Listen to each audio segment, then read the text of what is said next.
मुख्यमंत्री पुष्कर सिंह धामी ने देहरादून स्थित प्रदेश बीजेपी कार्यालय में वक्फ सुधार जन जागरण अभियान के तहत आयोजित राज्य कार्यशाला में भाग लिया। पार्टी पदाधिकारियों और कार्यकर्ताओं ने सीएम धामी का अभिनंदन किया। सीएम धामी ने वक्फ सुधार जन जागरण कार्यशाला को संबोधित किया। मुस्लिम महिलाओं ने पुष्प वर्षा करके सीएम धामी का इस दौरान स्वागत किया।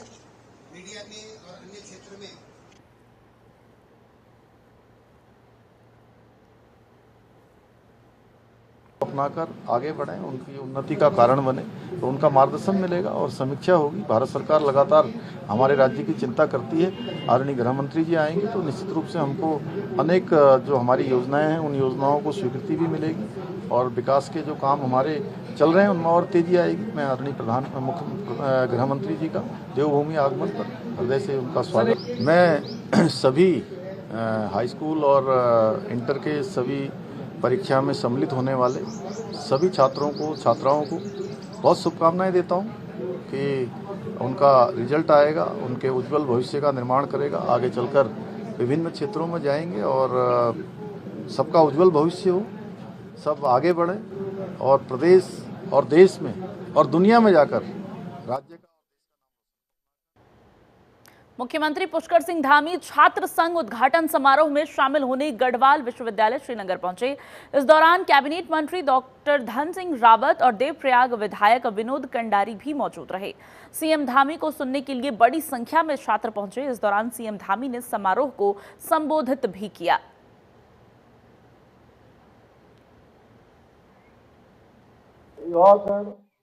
और जिनके निमित्त आज छात्र संघ उद्घाटन समारोह हो रहा है, ऐसे मेरे सभी प्रिय छात्र एवं छात्राएं, मीडिया के हमारे सभी मित्र, पत्रकार मित्रों, छायाकार बंधुओं, हमारे इस जनपद के जिलाधिकारी श्री आशीष चौहान जी और श्री लोकेश्वर सिंह जी एसएसपी और सभी उनकी पूरी टीम, मैं सबसे पहले तो आप सभी का, हमारे छात्र संघ के सभी पदाधिकारीगण और आप सबका आज इस कार्यक्रम में आप सभी का हृदय से स्वागत करता हूं, आप सभी का अभिनंदन करता हूं। आज के इस अवसर पर मैं हिमालय पुत्र स्वर्गीय हेमती नंदन बहुगुणा जी को नमन करता हूं।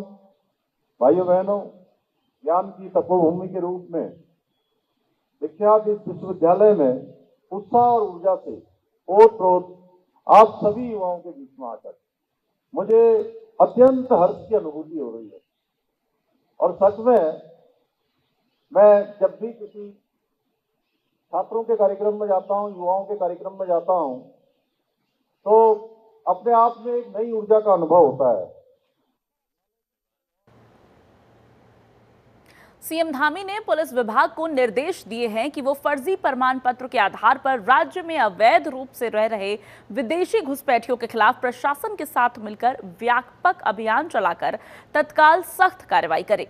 उन्होंने ऐसे घुसपैठियों को फर्जी प्रमाण पत्र बनवाने में मदद करने वालों के खिलाफ भी सख्त कार्रवाई करने के निर्देश दिए हैं। इसके साथ ही सीएम धामी ने पुलिस अधिकारियों को ड्रग माफिया के खिलाफ भी सख्त कार्रवाई करने के निर्देश दिए। उन्होंने साफ कर दिया कि राज्य की जनता का विकास कायम रखना उनकी सर्वोच्च प्राथमिकता है।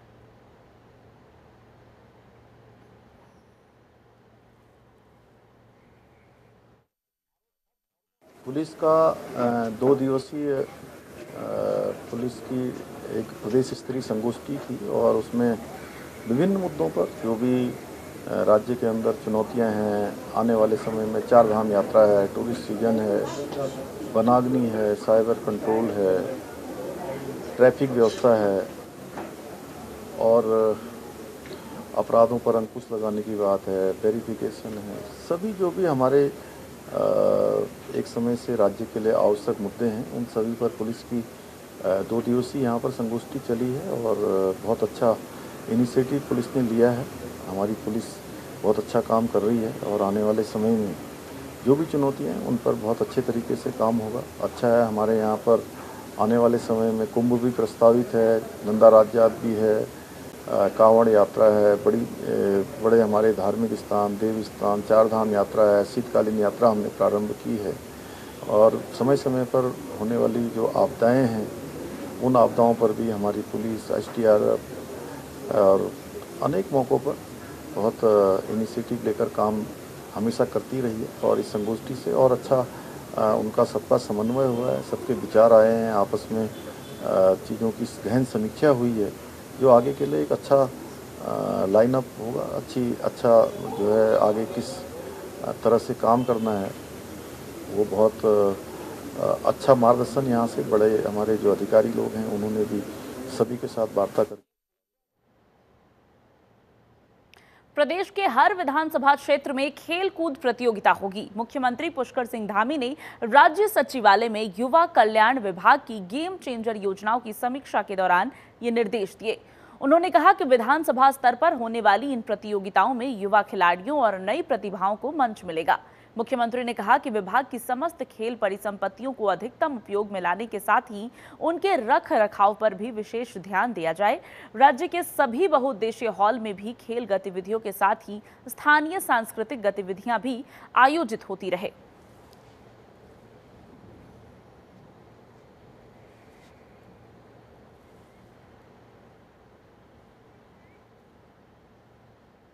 उत्तराखंड में मौसम विभाग ने अगले 4 दिन तक जमकर बारिश होने की संभावना जताई है, जिसके चलते आज 11 जिलों में बारिश का पूर्वानुमान है, तो कल से 3 दिन तक सभी जिलों में बारिश हो सकती है। ऐसे में लोगों से सावधान और सतर्क रहने को कहा गया है। मौसम विभाग के अनुसार उत्तराखंड में गढ़वाल मंडल के 6 और कुमाऊं मंडल के 5 जिलों में बारिश हो सकती है।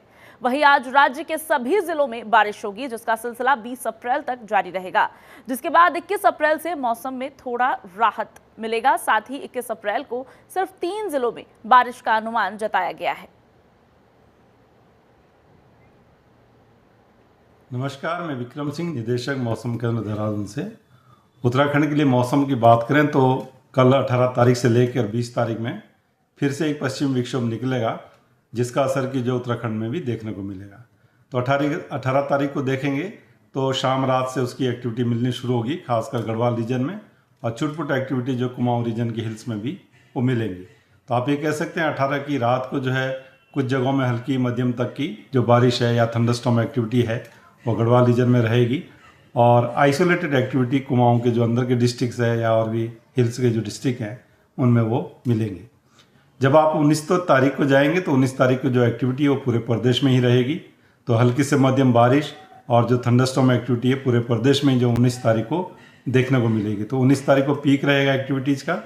फिर जब आप 20 तारीख को जाएंगे तो एक्टिविटी थोड़ी कम होगी। मैं कहूँगा कि अनेक जगहों तक में फिर वो जो है मिलने वाली है, और हल्की से बहुत हल्की या एका दुक्का जगहों में मध्यम दर्जे तक की जो है बारिश है या थंडरस्टॉर्म एक्टिविटी वो फिर रहने वाली है। नमस्कार, मैं विक्रम सिंह, निदेशक। में तेज बारिश का अलर्ट किया गया है, उसके बारे में आपको बता दें। उत्तरकाशी, टिहरी, पौड़ी गढ़वाल, चमोली, रुद्रप्रयाग, देहरादून, हरिद्वार, पिथौरागढ़, बागेश्वर, चंपावत, अल्मोड़ा और नैनीताल ये वो जिले हैं जहां तेज बारिश का अलर्ट जारी किया गया है। 4 दिन तक यहां जमकर बारिश होने की संभावना है। इसको लेकर मौसम विभाग की तरफ से क्या कहा गया है ये भी आपको बता देते हैं। 11 जिलों में बारिश का पूर्वानुमान है, सभी जिलों में हो सकती है बारिश। ऐसे में लोगों से सावधान और सतर्क रहने को कहा गया है। गढ़वाल मंडल के 6 जिलों में बारिश होने की संभावना है, तो वहीं कुमाऊं मंडल के 5 जिलों में बारिश की आशंका है।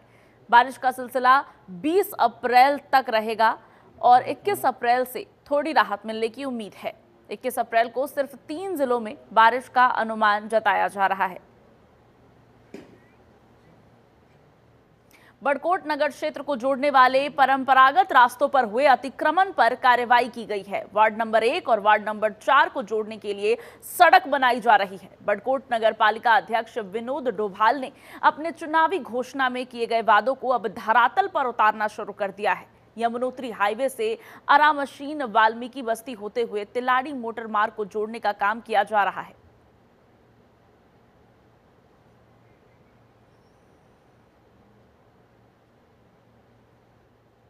11,000 फीट की ऊंचाई पर स्थित नीलांग घाटी से भारतीय सेना ने सूर्य देवभूमि चैलेंज के तहत अल्ट्रा एंड्योरेंस इवेंट के 3 दिवसीय साइकिलिंग को जर्नल ऑफिसर ने हरी झंडी दिखाकर रवाना किया।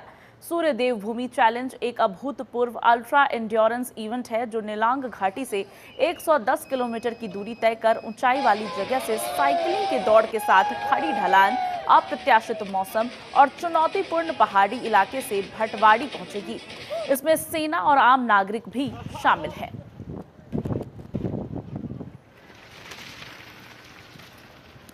जनरल ऑफिसर ने हरी झंडी दिखाकर इसको रवाना किया है, जिसमें साइकिलिंग करके ऊंचाई वाले इलाकों तक सेना के जवान के साथ साथ आम नागरिक भी पहुंचते हैं। सूर्य देवभूमि चैलेंज की शुरुआत हो गई है।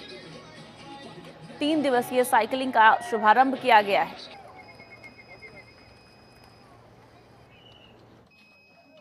चैलेंज आपको पता है, ये देवभूमि की शाश्वत भावना का जश्न है। और जैसे कि आप जानते हैं कि जो सूर्य देव भूमि चैलेंज है, ये एक एंड्योरेंस एक्सपीडिशन है, जिसमें सबसे पहले तो साइकिलिंग है और उसके बाद में ट्रेल रन है। जो साइकिलिंग पार्ट है। उत्तराखंड के बुलेटिन में आगे बढ़ेंगे। अगली खबर पर बात करेंगे। नई आधुनिक मशीन से राशन वितरण योजना राशन डीलरों के लिए मुसीबत बन गई है। रुड़की में हाल ही में ई पॉश मशीन का शुभारंभ किया गया था, जिससे राशन वितरण प्रणाली को लेकर कोई घटौती ना हो सके। लेकिन आधुनिक मशीन आने से राशन डीलरों के लिए मुसीबत का सबब बन गई है, जिससे लोगों को राशन भी नहीं मिल पा रहा है, जिसको लेकर शहर के राशन डीलरों ने विधायक को मामले में ज्ञापन सौंपा है कि नई ई पॉश मशीन को चलाने के लिए प्रशिक्षण दिया जाए, क्योंकि बिना प्रशिक्षण दिए गए राशन डीलरों को मशीन उपलब्ध करा दी गई है, जिससे समय पर राशन भी नहीं बंट पा रहा है। आ रही है, जो पब्लिक है, पब्लिक उग्र हो रही है और कह रही है कि हमें राशन दो। बहुत लंबी लाइन लग रही है और कभी कनेक्टिविटी गायब हो जाती है मशीन में, कभी कांटा कनेक्ट नहीं होता, कभी हैंग हो जाती है, लॉग आउट हो रही है बार बार, हर 10-15 मिनट में लॉग आउट हो रही है, लॉग इन करो। बहुत लंबा प्रोसीजर हो रहा है और उस 3-4 महीने लगेंगे उसे सीखने में। पहले लैपटॉप दिया गया, उसे 1 साल लगा सीखने में, अब ये दी गए। सिखाएंगे जब भी तो पता चलेगा। अब 3-4 महीने टाइम लेंगे जब भी तो पता चलेगा। अब टाइम देंगे हमें जब भी तो सीखेंगे हम। अब वो बार बार लॉग आउट हो रही है। विधायक जी के कार्यालय पे आज हम अपनी समस्याएं लेकर आए हैं। हम रुड़की शहर से राशन डीलर सभी भाई लोग इकट्ठा हुए हैं। विगत अभी पिछले दिनों हमें 9 तारीख यानी कि 9 अप्रैल 2025 को माननीय मंत्री जी रेखारे द्वारा ये नई मशीन आई है जी, ई पॉज मशीन, वो हमको दी गई। अच्छा दी गई, मगर हमको देने से पहले कोई हमें इसकी जानकारी नहीं दी गई, ना ही हमको ये बताया गया कि ये मशीन आ रही है। इसका कोई प्रशिक्षण भी नहीं दिया गया, ना ही इसके बारे में हमें कोई जानकारी दी गई कि इसको किस तरीके से चलाना है। अब आप ये देखें कि इस मशीन को लेकर हम राशन के लिए बैठ गए हैं। अब हमें इस पर कई प्रकार की दिक्कतों का सामना करना पड़ रहा है। जनता उग्र हो रही है और किसी भी अप्रिय घटना होने में कोई देरी नहीं लग रही है। कोई अप्रिय घटना हो जाती है तो बताइए उसका कौन जिम्मेदारी लेगा। आ रही है, जो पब्लिक है, पब्लिक उग्र हो रही है। आज सभी राशन डीलरों से मुलाकात हुई और उन्होंने अपनी समस्या से अवगत कराया। अभी सरकार द्वारा, विभाग द्वारा जो है ई पॉज प्रणाली के तहत राशन डीलरों के पास एक मशीन लगाई गई है, जिसमें बायोमेट्रिक राशन डीलर का भी होगा और जो व्यक्ति राशन ले रहा है उसका भी होगा। और प्रणाली को सुदृढ़ बनाने के लिए और इसमें भ्रष्टाचार ना हो, इसको रोकने के लिए ये प्रणाली अपनाई गई है कि सरकार जो राशन दे रही है गरीब आदमी के लिए, वो गरीब आदमी तक पहुंचना जरूरी है। डायरेक्ट बैंक ट्रांसफ़र, जो भी सरकारी योजना है उसका लाभ प्रत्येक व्यक्ति को मिले, गरीब व्यक्ति को मिले, जो जिसको ज़रूरत है उसको लाभ मिलना चाहिए। और मैं सोचता हूँ कि सरकार ने जो ये मुहिम उठाई है डिजिटल इंडिया की, उसके तहत ये एक अच्छा कदम है। तो मैं चाहूँगा कि बदलाव आना, आधुनिकीकरण करना और देश को आत्मनिर्भर। उप जिलाधिकारी थराली पंकज भट्ट ने कार्यालय में नगर पंचायत अध्यक्ष स्थानीय व्यापारियों के साथ बैठक की। बैठक में पिंडर नदी में चैनलाइजेशन के बाद किनारे लगाए गए मलबे के उठान में तेजी लाने के निर्देश दिए। साथ ही बाजार में आड़े तिरछे खड़े वाहनों को नगर पंचायत द्वारा बनाई गई पार्किंग में खड़ी करने के निर्देश दिए गए, ताकि जाम से निजात मिल सके। उप जिलाधिकारी ने कहा कि जाम से निजात दिलाने के लिए जल्द ही स्थानीय व्यापारियों, वाहन चालकों और पुलिस समेत नगर प्रशासन के साथ एक बैठक की जाएगी, जिसमें सुझाव और निदान के उपायों पर चर्चा होगी।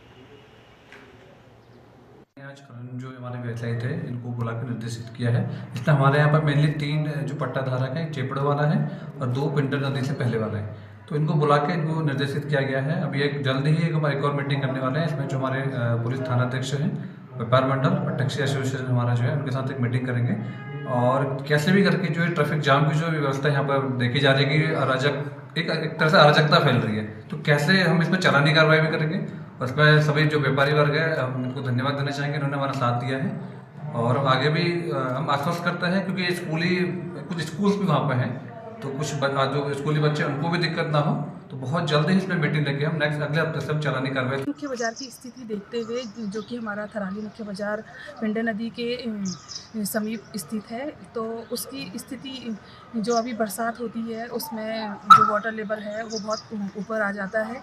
तो हमने एसडीएम सर से मांग की है, उन्हें ज्ञापन सौंपा है कि जो नदी आपने चैनलाइज करवाई है उसको थोड़ा और गहरा खोदा जाए, जो पुराना लेवल था पिंडा नदी का उस लेवल पे नदी को लाया जाए, जिससे कि थराली मुख्य बाजार की सेफ्टी हो सके। और हमने जाम की स्थिति को लेकर के भी उनसे वार्ता की है कि जो थराली में बार बार जाम की स्थिति बन रही है उसमें। उत्तराखंड के इस खास बुलेटिन में फिलहाल बस इतना ही। आप देखते रहिए जनतंत्र टीवी।